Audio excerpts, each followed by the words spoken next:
예기치 않게 쏟아진 눈과 함께 그날의 비극은 시작됐습니다. 부모님 힘들다며 스스로 용돈을 벌어 쓰던 기특한 딸 소윤이. 학교에서는 성실했고 친구들과도 사이가 좋았습니다. 그런 소윤이가 발견된 곳은 한 공사장의 차디찬 바다.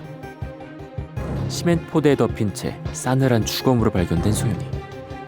그런데 함께 사라진 건 소윤이의 숨소리뿐만이 아니었습니다. 사라져버린 소윤이의 두 손목. 평범한 여고생이던 소윤이에게 누가 이렇게 끔찍한 일을 저지른 걸까요?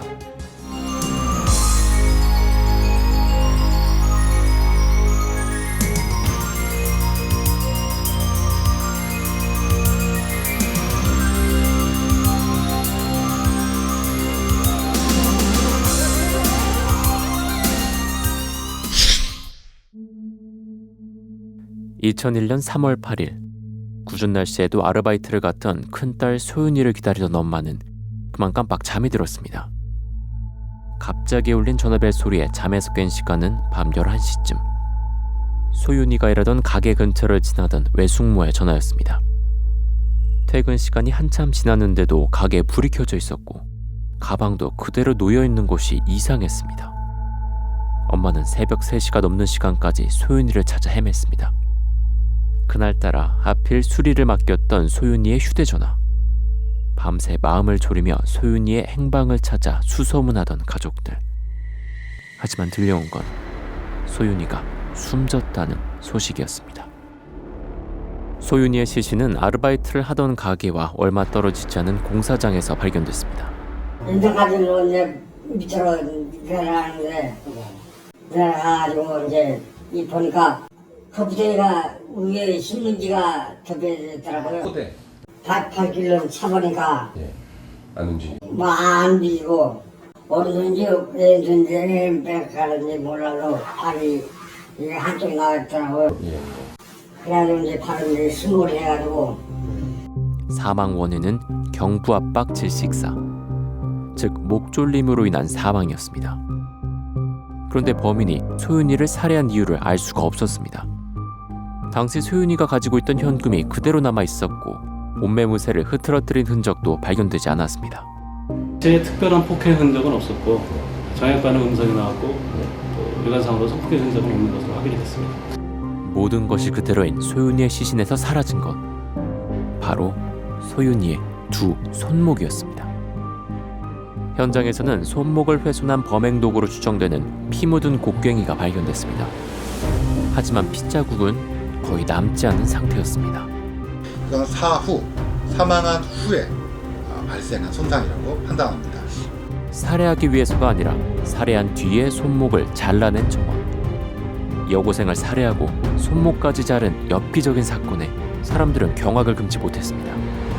하도 놀라가지고 말도 못하고 진짜 버벅버벅 일어나고 아무래도 걔가 이렇게 생각으로 덮어져 있는데 아무래도 손이 없다고 그러더라고. 나 잘못했는가 몰라도 손을 왜 자르냐고. 사건 당일 소윤이는 학교를 마치고 평소처럼 아르바이트를 하는 가게로 향했습니다. 같은 건물의 식당 아주머니도 그날 소윤이를 기억하고 있었습니다. 아주머니가 소윤이를 목격한 건 드라마가 시작하기 직전인 8시 20분 그리고 8시 35분쯤 사장이 가게에 전화를 걸었지만 소윤이는 받지 않았습니다. 15분 사이에 무슨 일이 일어났던 걸까요? 소윤이의 행적을 찾기 위한 경찰 수사가 시작됐지만 주변에는 CCTV 하나 없었고 목격자도 나타나지 않았습니다. 그런데 다음 날 아침 뜻밖의 장소에서 소식이 들려왔습니다. 영동 한복판을 가로지르는 하천에서 소윤이의 사라진 손목이 발견된 겁니다. 신고자는 냉각장치에 쓸 물을 뜨려고 하천에 도착한 순간 물속에 가지런히 놓인 손목을 발견했다고 말했습니다. 던지듯이 뿌린 것이 아니고 일부러 나란히 내려놓아야만 놓을 수 있는 그런 모습으로 가지런하게 손바닥이 하늘을 향해서 이런 형태로 물에 잠겨 있었던 거죠. 당시 하천은 일부 얼어 있었고 물의 흐름은 잔잔했습니다. 즉 손목이 떠내려온 것이 아니라 범인이 두고 갔을 가능성이 큰 상황. 사라졌던 손목이 발견되면서 용의자들도 추려지기 시작했습니다. 먼저 용의선상에 오른 사람은 동네의 한 사진작가였습니다. 예술적인 사진을 찍으려고 한 것이 아니냐는 의문이 제기됐지만 범죄 혐의점은 없는 것으로 조사됐습니다. 문제는 손목이 물에 잠겨 있었던 탓에 범인의 혈흔과 유전자 그 어느 것도 발견되지 않았다는 겁니다. 사건을 풀 열쇠가 될 것 같았던 손목에서 실마리를 찾지 못하면서 경찰은 다시 현장에 초점을 맞췄습니다. 범행 도구가 곡괭이라는 점과 시신이 발견된 장소가 공사장인 만큼 공사장 근로자들도 용의선상에 올랐습니다. 가장 유력한 용의자로 지목된 사람은 공사장 근로자 이모 씨. 소윤이의 시신을 가장 먼저 발견한 사람이었습니다. 시신을 덮고 있던 시멘트 포대 위에서는 이 씨의 것으로 추정되는 볼펜도 발견됐습니다. 이 씨의 손등에서는 사람 손톱에 의해 생긴 것으로 추정되는 굴곡진 모양의 상처가 발견됐는데 이 씨는 처음에 벽돌 때문에 생긴 상처라고 진술했다가 아내와 다투다 생긴 것이라고 말을 바꾸기도 했습니다. 소윤이의 목에서 발견된 발자국과 이 씨의 슬리퍼 모양까지 비슷한 것으로 조사되면서 그렇게 사건은 이 씨의 범행으로 결론이 나는 듯 했습니다. 하지만 경찰은 이 씨를 범인이라고 결론짓지 못했습니다. 왜 그랬을까? 취재진은 전문가들과 함께 사건을 다시 분석해봤습니다. 우선 취재진이 만났던 이 씨의 행동을 전문가들에게 보여줬습니다. 무언가 숨기려고 할 때 보이는 양상이지만 범인으로 단정지을 수는 없다고 전문가들은 지적했습니다. 용의자로 지목되어 7번이 넘는 반복적인 조사를 받았고요. 어떤 상황의 특수성 때문에 이분이 어떤 굉장히 움츠러드는 식의 행동을 보일 가능성이 충분히 존재하기 때문에 이 씨의 손등 상처에도 모호한 점이 있었습니다. 상처가 생긴 날짜를 정확히 추정하기가 어려웠기 때문입니다. 목에 남은 신발 자국도 마찬가지였습니다. 지금 이 물결무늬 한 패턴만 가지고 어떠한 신발이라고 추정하기에는 좀 문제가 있을 것 같습니다. 어쩌면 초기 수사에서 놓친 증거들이 있는 건 아닐까. 당시 소윤이 주머니에서는 사용하지 않은 생리대가 발견됐습니다. 일하던 가게에서 나와 화장실에 가던 중 변을 당했을 가능성이 있는 겁니다. 하지만 화장실에서 공사장으로 가는 길목에는 소윤이 외숙모의 식당이 있었습니다. 도와줄 사람이 있기 때문에 비명을 지르지 않을 이유가 없었던 겁니다. 가장 실현 가능한 시나리오는 어쨌든 본인이 자발적으로 그 공사 현장 입구까지는 갔을 가능성이 높다. 예. 만약 공사장까지 안심하고 따라갔다면 범인은 소윤이와 가까운 사람일 수 있습니다. 게다가 소윤이는 손으로 목이 졸려 살해당했습니다. 범인이 사전에 미리 준비해온 살인 도구가 없었다는 것을 의미합니다. 한 번이 아닌 여러 번의 시도에 걸쳐 잘린 소윤이의 손목. 치밀한 계획 끝에 일어난 살인이 아닌 미숙한 범인의 우발적인 살해가 아니었을까요? 당시 경찰의 수사 초점은 유력한 용의자 이 씨에게 맞춰져 있었습니다. 이 씨가 범인이라는 증거를 찾다가 정작 소윤이의 주변 사람들은 철저히 조사하지 못했던 겁니다. 소윤이가 마지막으로 함께한 사람들은 사실 같은 학교 친구들이었습니다. 소윤이가 살해당하던 날의 행적들. 수업을 마친 소윤이는 친구들과 함께 길을 걸었습니다. 은행에서 돈 3만 원을 인출한 뒤 노점에서 붕어빵을 사 친구들과 나눠 먹었고 노래방에도 들렸습니다. 아르바이트를 하는 가게에 도착했을 때는 친구 장양과 함께였습니다. 이후 가게에 들린 것은 후배 김군. 친구 장양과 후배 김군은 얼마 지난 뒤 집으로 향했고 가게에는 소윤이 혼자 남았습니다. 그리고 저녁 7시 반쯤 학교 친구 황군이 가게로 전화를 걸었습니다. 첫 번째 통화는 약 3분간 이어졌습니다. 그리고 1시간 뒤에 또 걸려온 황군의 전화. 그런데 황군과의 통화 목록에서 이상한 점이 발견됩니다. 단 19초 동안 이어진 통화를 마지막으로 소윤이가 사라진 겁니다. 짧은 시간 동안 무슨 말이 오갔을까요? 친구 황군은 당시 소윤이에게 좋아한다는 마음을 표현하던 친구였습니다. 왜 나한테 전화하지 말라고 했냐? 누구를 좋아하냐는 등 사랑한다는 말과 질투심만 담은 메일을 무려 29차례 보내기도 했습니다. 하지만 경찰의 추가 조사가 시작되자 황군은 영동을 떠나버렸습니다.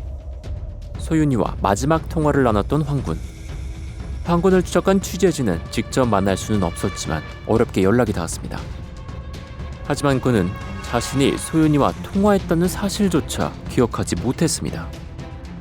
그 사건이 일어나는 날 오후나 저녁쯤에 혹시 전화통화나 만나시거나 이런 기억은 없으세요?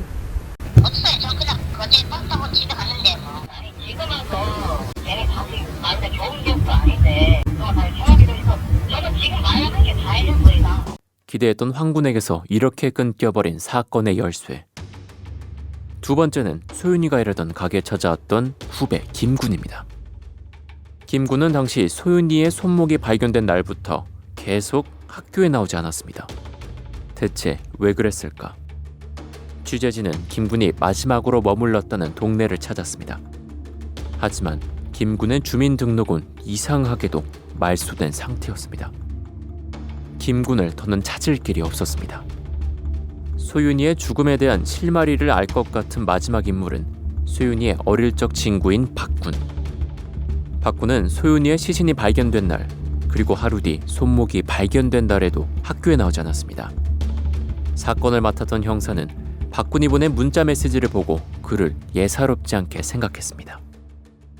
사건이 발생하고 1년 뒤, 형사가 소윤이의 친구들에게 너라면 왜 범인이 손목을 잘랐을 거라고 생각하냐라는 문자를 보냈는데 박군만 발신번호를 감춘 채 답장을 보내왔기 때문입니다. 또 박군이 인터넷 동창 커뮤니티에 쓴 글에도 손가락을 자르거나라는 등 사건과 밀접한 관련이 있었습니다. 하지만 그는 소윤이 사건과 관계없는 일이라며 선을 그었습니다. 솔직히 저는 지금 기억은 없는데 제가 만약에 썼다 그러면 약간 좀 감성팔이 기질로 좀 써놨겠죠? 감성팔이요? 자꾸 이쪽 일이랑 지금 연관이 되고 있다는 게 이게 지금 마음이 불편해요. 나는 죄를 안 졌는데 자꾸 방향이.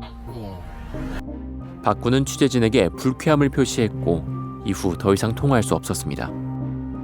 전문가들은 친구들과 소윤이의 당시 관계에 대해 좀 더 알아볼 필요가 있다고 조언합니다. 왜 하필 손목이어야 했을까? 피해자가 여고생이라는 점을 감안해서 봤을 때 어떤 뭐 핸드폰에 문자 메시지라든지 아니면 인터넷에 올리는 글, 그러니까 피해자의 어떤 손으로 할 수 있었던 활동으로부터 어떤 애정이나 이성 관계에 있어서 거절을 당한, 그로부터 굉장히 이제 모욕감을 느낀 사람은 없는지, 이러한 측면도 살펴봐야 한다고 생각을 합니다. 수많은 수사 기록 가운데 소윤이의 친구들에 대한 내용은 거의 없습니다. 수사 초기에 너무 일찍 공사장 근로자 이 씨를 용의자로 특정하면서 주변 인물을 수사하거나 충분한 단서를 확보하지 않았기 때문입니다. 살아있었다면 올해로 33. 그렇게 사라진 18살 소녀는 17년째 꽃다운 18살에 멈춰 있습니다. 하지만 사건은 아직 끝나지 않았습니다. 살인죄 공소시효 폐지법, 이른바 태완이법이 통과되면서 소윤이를 살해한 범인도 사건 종결 없이 추적이 가능해진 겁니다.